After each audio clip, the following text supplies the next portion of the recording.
Well, the weather pattern definitely is changing across the country. For some of you, we're cooling off. For some of you, the heat is really starting to just get going here as we head into the weekend. Take a look across the Northwest. We've got this system that's moving through here. That's going to bring some cooler weather, also some damp weather. We'll stay showery, I think, here across the far Southwest. And then look what happens here around the upper Midwest, also into the Great Lakes as we head into Friday and Saturday. Some hot weather moving in. I think temperatures get above average. Across the West, though, the opposite. Below average temperatures start to set in after an extended period of some really, really hot weather. That starts to change. Now, as we head into next week and as we approach the first week of August, the long-range models are pointing at the idea of just this monster heat ridge just building here just in time for the dog days of summer. And this could mean some really hot weather across a lot of the country. It has been a really hot summer so far in some areas. This could continue that heat, especially across the West. Let's talk about the short term, though, because there is some severe weather possible Wednesday night into Thursday across the Northeast. Some of these storms back here have been strong. Also across the Southwest, so that monsoon flow continuing to bring strong storms into Arizona. And as our system moves into the Pacific Northwest, it's bringing the potential for some storms here, too. Tornado risk relatively low, not a zero threat, but not enough that the Storm Prediction Center is putting anything out. Tomorrow, that threat shifts a little bit further to the south. I think you've got to watch the Mid-Atlantic, also, of course, the Four Corner states, and then into parts of Montana, Idaho, as our system moves through here. Let's track it. Let's time it out for you on the future radar. A lot of rain across the south. Many of these areas still in some drought conditions, so we're definitely seeing some good news here on the dry weather end of things, starting to get, again, a little wet. Good news.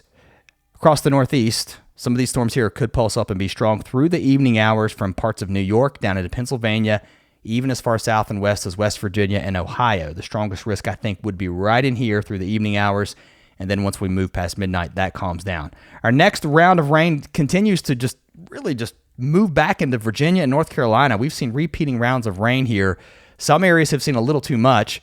And then as we head into Friday, or I should say Thursday night, we'll have to watch again right here into parts of Northern Virginia, Maryland. Some of these storms could get on the strong side. And then we stay humid, we stay wet, we stay active as our next impulse kind of moves here into the Tennessee Valley, bringing more rain showers here. The clouds keeping it a little cooler, though, than average. It's awful humid, though, and sticky out there for sure, as summer is definitely being felt. Here's a quick look at the Central Plains states, also across the Gulf Coast. Look at all this Gulf moisture moving here into Texas and Louisiana. More rain here as we head into the day Thursday. That moisture pushes north into parts of Tennessee, Arkansas, and even as far north as Kentucky. Even a few showers up here into Missouri possible, too. You can see that flow kind of going like this. So that Gulf flow bringing in the moisture Thursday into Friday. And here comes our next system, bringing those showers back into the Plains states and the Northern Plains as we head into Friday and then into Saturday. Across the West, some showers here. For this time of year, some areas, we don't see rain typically this time of year, but we are getting a bit of a break from the heat in some areas with these showers. Maybe too much, though, of a good thing.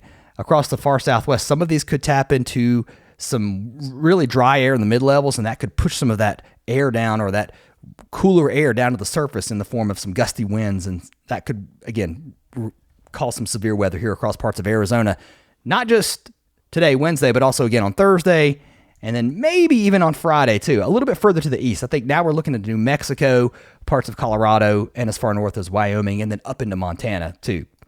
Look at your high temperatures. We're going to go through this pretty quickly. A lot of these numbers being held down just because of the clouds and the rain. These are actual forecast highs from the National Digital Forecast Database. So these are touched high temperatures here, not just modeled highs.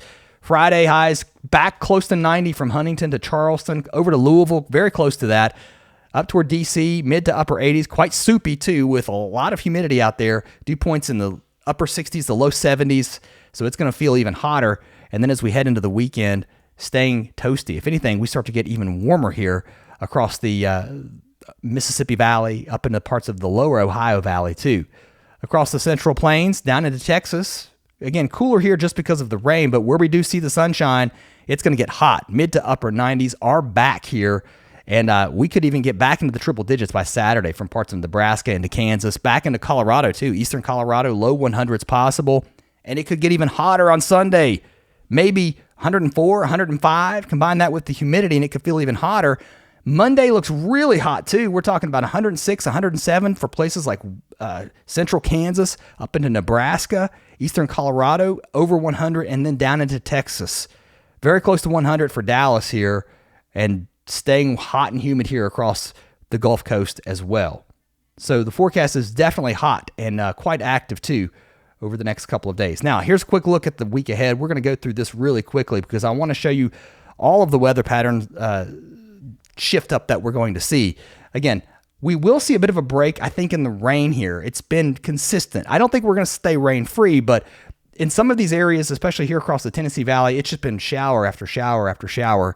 So maybe a bit of a break heading into the weekend. Across the Northeast, kind of dry here. We'll have to watch this weird upper low, or this weird surface low that's trying to meander close to the coast as we head into Monday. But if that doesn't cause rain, we'll definitely see it as our next system shifts off to the east as we head into Monday and Tuesday of next week. The trend, though, would be for that ridge to start to build here, some troughiness keeping us showery and kind of wet here in the east as we head into the middle part of next week. Big heat low setting up here at the surface.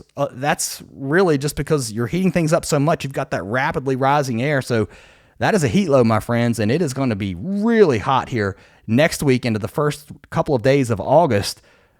It looks like it anyway. A little bit cooler in the east, but not by much. At least maybe you'll see some showers to possibly keep your temperatures down a little bit. So very active for sure. If you like this kind of weather forecasting, I hope you'll come back and see me. My name is Travis Roberts. If you're stopping by and you made it this far, I hope that means you enjoy it. I'm a former TV chief meteorologist. I've been out of the business now for, I can't believe it, over 5 years now, but I'm here on YouTube doing forecast updates occasionally. I really love winter forecasting. So when we get active, when weather really gets after it, sometimes I do updates a couple times a day. So I hope you'll subscribe and come back. Hope you have a great day, night, morning, wherever it is, wherever you are. See you next time.